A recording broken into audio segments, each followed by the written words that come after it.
Para to sa mga taong bumitaw na kahit na mahal pa niya. Nakipaghiwalay na ako sa kanya kahit na mahal ko pa siya.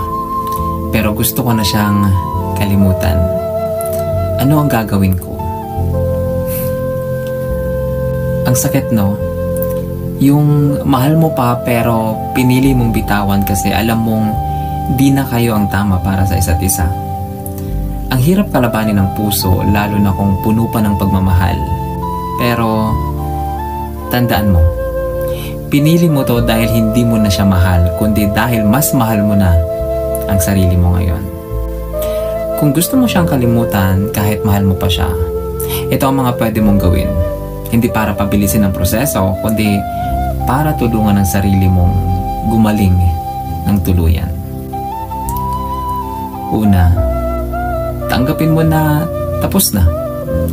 Mahapdi man pero mahalagang tanggapin na hindi na kayo. Hindi mo siya malilimutan kung patuloy kang umaasa sa baka o sa pwede pang magkaayos. Closure starts with acceptance. Pangalawa, iwasan ang mga trigger.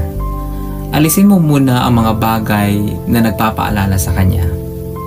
Mga larawan, chats, kanta ninyo o kahit places na kayo lang ang madalas na pumunta. Hindi mo kailangang burahin lang lahat, pero kailangan mo ng space para huminga. Pangatlo, i-express mo lang yung nararamdaman mo.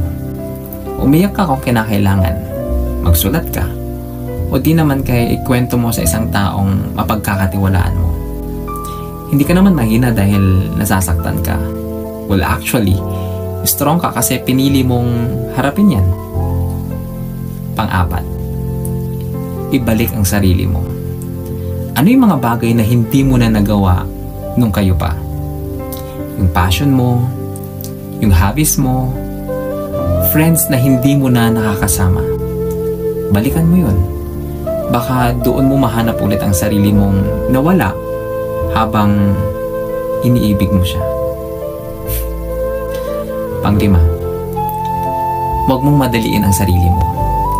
Wala namang shortcut sa paglimot o pag-move on, pero araw-araw, kahit paunti-unti, gumagaan din yan. Isang araw, magigising ka na lang na hindi na siya ang una mong naiisip at hindi na siya ang bumabagabag sa puso mo.